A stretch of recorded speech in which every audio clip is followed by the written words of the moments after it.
life is not always black and white. There is a lot of gray area.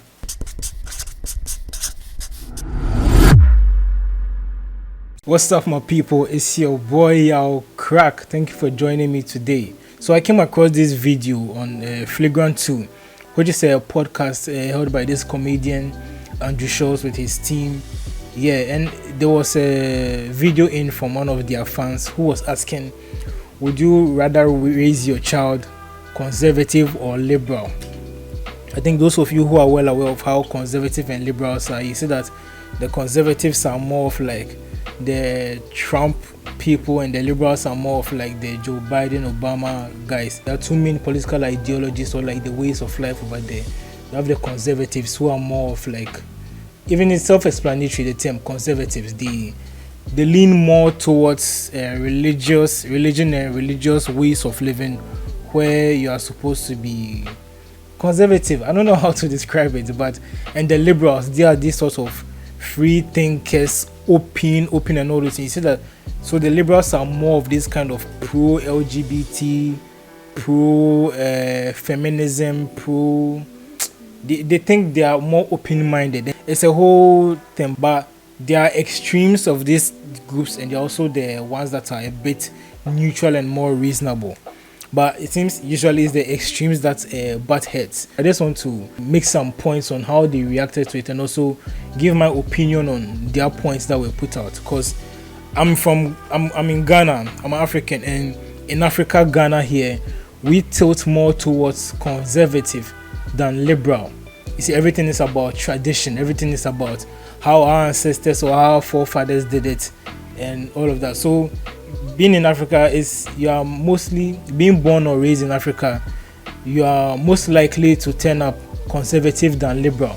I think we get to learn more about the liberal way of life when we grow up, when we are growing up, like being exposed to social media and all this sort of YouTube and all those programs abroad, and we actually see their way of life and how they go about things. Honestly, I think that you need a mix of both conservative lifestyle and also the liberal lifestyle. But let's get into it and see what they talk about. What's up, Flagrant crew? It's your boy Jiggity Dende. I was just wondering if and when you guys have kids, would you rather they be conservative or liberal while they're growing up? And would it depend on their gender as well? Good question. Thanks, guys. That's a really good question. Whoa. So this is just daughter. Up. Facts. Conservative daughter for sure. Mm-hmm. Probably conservative son too, bro. At least. You know what I mean? No, that is a... I like what he said, that conservative daughter. But he also backtrack and say maybe conservative son too, because if you raise your daughter up as liberal, these are more of this sort of free thinkers, my body, my choice sort of thing, and that's all well and good. But there are certain aspects of the liberal culture that is quite, let's say, promiscuous, because these are free thinkers. They are wild in their action. They are like, try everything until you find what you love, or until you find what you think you can live with, which is quite dangerous grounds to try on. But let's just take more of direction and see what they say. Conservative wife, and then I'm conservative. Yeah. It's just like that. Yo, think about that. That's a great question. Yeah. What do you want your kids to be? How staunch are we talking? You want a liberal slut daughter just running around? Why is that? All fucking sexually empowered, Why she putting gotta her be a mouth on whore? everything? Well, that's the most liberal. They put their mouth on everything. But that's really interesting. Like, if most people want their kids to be conservative, right? Yeah. Then you want the world to be conservative. You want other people to be liberal. Yeah, you know what I mean? okay, But what do you want your kids to be? Yeah. Now, I want my kids, I'm sure we all want our kids to be open-minded. Yes, So I want them to be liberal in that regard. Yes. You know, but in terms of... So you want liberal? Well, I want them liberal. Yeah. But in terms of my daughter, I don't want her to be too liberal. What if she's conservative, then goes to college and Yeah, that flips leash was too switch? tight, and now it's even tighter. It never loosens. It only loosens I'm being honest Doc, with you. you knew those girls in college. No. Can I tell you? It's only with religion that it loosens. Conservatives that aren't that religious that go to school don't go, oh, Karl Marx is my savior. I'm not talking about them getting into Marxism. Yeah. What are you talking about? He's worried about them getting into. I'll pause over here and see what he's saying a bit. He said sometimes, you see, where he has the issue is if they are over religious, okay? Because sometimes they're over religious. You see, in Africa, I'll relate it to Africa once again because this is where we are. I think sometimes we are too big on religion that we tend to, is it an oversight or an undersight? We tend to limit our conscience and our reasoning to just religion alone. Okay, don't get me wrong. Religion is a huge aspect of our lives, and we are supposed to. What is religion itself? What is religion in its entirety?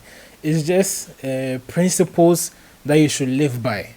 Okay, principles and guidance that we should live by, and we have our holy scriptures and all of those things to look up to and follow. Now, I'll point out one thing: the scriptures might not have been specific in certain things, and they are not going to list everything and say, when it comes to this, you have to do this. When it comes to this, you have to do that. It hasn't been specified like that, but it has given us an overview, like a general outlook on how we should live our life. I will admit that there are certain people who are over religious. They tend to act brainwashed, like as if they cannot think for themselves, and it's everything that is going to the book. Meanwhile, you also have common sense that's over there to guide us. But when they are raised over religious, it also tends to inhibit their thinking. And once they are given that freedom to think for themselves, like let's say when you go to the university, as they say in college campuses, and people really see like they are no more home where your parents will monitor every step and all those things. When they are outside, they're exposed to this and like, boom, this person did this and he wasn't struck by lightning. This person did this and at the end of the day he came back to church to come and pray. Then they go wild, like they're like, okay, I can go out and test all this stuff that I've been craving for, that I've been sort of fighting to hold myself back against, because in my religion this was frowned upon, this was frowned upon, this was against the grain. You couldn't do this in my religion. But once they go out and they see the freedom that's out there, it's crazy, and some of them even get so lost. Honestly, some of them get so lost that they don't even know how to backtrack. They don't even know how, they see religion to be like a sort of cage. Once they're exposed to alternate views in life. Let's continue with this and see. We're not just getting into them. Oh, just getting smoked? Yeah. No, they're going to get smoked no matter what. Yeah. That's not it. But of course, 100%. I'm talking about like politically. The conservative chicks that you went to school with, they're still conservative now. Yeah. You know what I mean? Like now, the religious chicks you might have gone to school with, sometimes they lose that shit. Yeah, they flip because they feel like the whole world was lied. Like what? Yeah. Why did you? Exactly. Which is, I think, something religion needs to. Exactly. You see, they feel that the whole world lied to them, because everything that you told me growing up it's not as it says in the book. Maybe generally, that's it. Don't do this, don't do that. But people also do that, and they're able to find different ways around it. I know I'm talking in very vague terms, but I think I'm sure most of you have experienced such things like that. Me, for instance, when I was growing up, I grew up in a religious home. I won't say religion was imposed on us. I still grew up with church members. We're going to church. Hey, bad boys do this, bad boys do that. Don't listen to always listen to your parents. Always listen to this. Always go according to this set of instructions and all of that. But going out, I realized that, okay, I don't have to also just limit my thoughts to everything that, or limit my thoughts and actions to everything that was said in the book or that was said to me growing up. At least, like, sometimes I'll fall and I'll have to rise up again and all of those things. That was a deeper level of understanding that I got after, like, let's say I backslid, or let's say I entered a company that wasn't good for me, or I did certain things that might not have been right standing with my religion. Okay, but I later on got to understand that religion isn't always something that should box you in, or isn't something that's like, hey, if you don't do this, or you don't have any leeway, or you have to seem perfect with. You see, that's how people come up with in religion. Like, you are supposed to be perfect. in this. You don't even have to think of certain things. No, as a normal human being, certain thoughts will run through your mind. But it's true religion that you use to guide those thoughts, or you use to guide yourself off certain paths. Okay, or even if you fall, you use the same religion to bring yourself up. Let's continue with this. This is a very interesting topic. Address. It's like religion is like mainstream media. It's like, wait, you presented this thing as if there's no other alternative whatsoever, didn't tell me, and then I got out there and I saw what's out there, and I resent you for quote unquote lying to me or whatever. It might be better if it's at least acknowledging the other things that are out there, acknowledging, at least talking about the things you're gonna see, and then when they experience them, they're like, they at least have some preparation. When someone goes, yeah, you can fuck whoever you want, doesn't matter, then you can be like, yeah, you can, but that might not make you like emotionally happy. Right. And if that thing doesn't make you emotionally happy, then maybe it's not something that I want to do. Yeah. Instead of just like, I've been restricted my whole life, what should I do? Which I think is what a lot of kids feel. Yeah. He makes a valid point over there. Valid point over there. Because when we make the outside world seem so alien, when we make it seem so like, hey, this is heaven and that is hell, and people go out and like, they begin to experience certain things that like they might kind of resonate with, like they might, oh, this seems attractive to me. They feel sort of betrayed because people are doing this. You mean people are doing this every day and I'm not able to do it because I've been caged or because of this religion? And they even tend to resent the religion because it looks like you lie to them, because not all these people end up bad. Some of them also find their way and turn out right. But like, it's like you've deprived them of the fun and all that experience that they might have wanted. Yeah, so fix that, God. But yeah, what a fucking great question. What would you guys? You didn't answer. I don't know. I mean, I guess it depends what you count as like conservative or not. Like your family. Sexually or like what are you referring Like to? socially, like I want my kids to be like socially open-minded. Yeah, socially liberal, sexually conservative. Lock But it up. even But economically, but they don't have any money. Conservative, son. Money anyway. Yeah. which is the most annoying. Everybody who has no money should be conservative. Yeah, that's what I'm saying. Because you're being conserved. Yeah. I'm conserving you. But if you have no money, I don't want to conserve there. You know what I mean? If I have no money, I want to be progressed into more money. Yeah. Nah. I want to be progressed into universal basic income. Give me money now. But wait a minute. Maybe everybody should be liberal because they're just receiving payouts. Every child should be liberal because that's what life you live. You live off of somebody. Someone takes care of you. Yeah. There's a daddy What's the state. saying? If you're 20 and you're conservative, you don't have a heart. If Yeah. you're 30 and you're liberal, you don't have a brain. Yeah. That part is what, but the younger part makes sense. Of course you're liberal. College kids are always so liberal because you got a bunch of loans and you don't even realize you have to pay back. Yo, there's a Okay, I also like to hit on that point. They say usually kids tend to be more liberal when they graduate or get into their real life, or let's say adulthood. They tend to be more conservative because you cannot always be sowing your wild oats. Is that the term? You cannot always just be spontaneous everywhere all the time and just spending like crazy, because there comes a time in your life where you have to be very accountable, and if you are not accountable, you are going to lose it. Okay, so I don't know, to his point, it might be like, okay, you let them grow liberal, and when it gets to a point, they will turn conservative themselves. But I'm like, isn't that actually setting them up to failure? Because at least you need to be armed with the principles of life. You need to be armed with the principles of, like, let's say, accountability, morality, some restraint, but also, which are conservative principles, but also you should be sort of open-minded. You should be expressive. You should try to understand certain things. Yeah, so I will still say that, let's say, you should raise your kids as both. Okay, I don't know why people like to put those two in separate boxes, like conservative, this is conservative and this is liberal. But life is not always black and white. There is a lot of gray area. Okay, so there are certain things you might be conservative with and other things you might be liberal with. So also when it comes to, let's say, thinking, Okay, creative thinking when it comes to freedom of expression and all those things. Maybe you might have to be liberal, but you should be guided with some conservative principles. Okay, although I'm expressing myself, I should be careful not to say too much that will put me at risk or that will make me look vulnerable, or I should be careful not to say too much that will offend other people. You get me?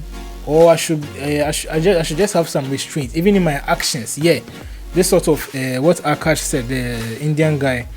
He said, you don't want, excuse me to say, your daughter to just be going out and having this sort of promiscuous activities and all that, which is also a very liberal thing to do. Over there, the liberals, they believe in this sort of how can I even put it in a politically correct term? Polyamorous relationships. Okay, people having multiple partners. They see it to be sort of empowering when people have high body count and you can test what you want so that you settle down with one. It's crazy because at the end of it all, there's a risk that there's a risk of what? STD. There's a risk of not being able to form a proper bond with people because you are used to tasting all sorts of dishes, if you understand what I'm saying. So it's also has this risk to it. All right, guys, we're going to take a break from this exclusive. Okay, so I think that's that. Yeah. It was a very healthy conversation. And when I watched it, it was quite cool. I had a lot to take on that, but I think I'm Christian, okay? Well, I act Christian, but I'm going to raise my kids to be both conservative in certain ways and also liberal in certain ways. You cannot just confine your thinking or your life to just one road. You need both. You need both views in certain things. I would also say conservative, being raised conservative also limited me in certain aspects of my life. Let's say when it comes to my self-confidence as a young person, I was quite shy. I was quite laid back in certain things. When meanwhile I could have been more expressive growing up. And I think it took time for me to build my self-confidence and my expressive nature. Okay, so I would say, and that was because there was this notion that an obedient child doesn't make noise, doesn't talk too much, doesn't disobey their parents, doesn't go out late, doesn't do this and that. So it even affected a bit of my social life. You see, some of us grew up to be loners, some of us grew up to be this indoor always, which is quite good because you avoid trouble. You don't get into fights. You don't get into trouble with people. You are kind of preserved and all of that. But it also impedes on your social life. Let's say now you're supposed to start a business. You need connections. You need networks. Okay, you need people who know this, and you cannot just be confined to just your room and just a few people that you know on WhatsApp or social media to build a good business or connection with. You really need to go out there to experience things. So I think even if you raise your child liberal in that aspect, let's say the socializing aspect, it should be monitored, it should be guided. Maybe you go out with your kids and just monitor their movements, guide their movements, where they go and where not to go, monitor their time, how early they how late they can come back, who they can hang out with, and all of those things. I think it can be monitored, it can be moderated to a healthy extent, and it will be good. Growing up conservative, are there more pros than cons? I would say it's 50-50. Yes, growing up conservative, you don't get in trouble that much. But what shows that your lack of engagement shows that you're a good person, or points to the fact that you're actually a good person. You never know. Maybe this person that you think might be conservative or might be kept home, when they get a chance to go out or when they are released into the world, you might cause so much damage, cause like they might not even know how to process what they are receiving. Okay, that's why you say that some of these pastors' kids, I don't want to categorize pastors' kids, but some of these good girls and pastors' kids and all of those, when they go out, let's say to boarding school or to uni, they some of them lose it. Some of them really lose it, and they go out sowing their wild oats or sowing their wild seeds, whatever that term is, and they just crash. Some of them even turn atheist. Okay, some of them go extra wayward just because like they've been starved of this. It's like they've never had this so much freedom. But I think once you are giving the child a bit of freedom growing up, it should be monitored freedom growing up. Do not look outside to think that, oh, there's a better life or a far better life outside than what's inside. They will be able to know boundaries. Say, okay, I must not overstep, I must not stay out for too long. They'll just know how to balance things well. So I think, yeah, it should be a 50-50 affair. Growing up conservative and growing up liberal, I think it should be merged. Okay guys, so that's my take on this topic. Let me know what you feel in the comment section, and I'll see you guys in the next video. Melody. Yo fam, you really have to subscribe. Just please subscribe and hit the like button as well. Also share this video to your friends.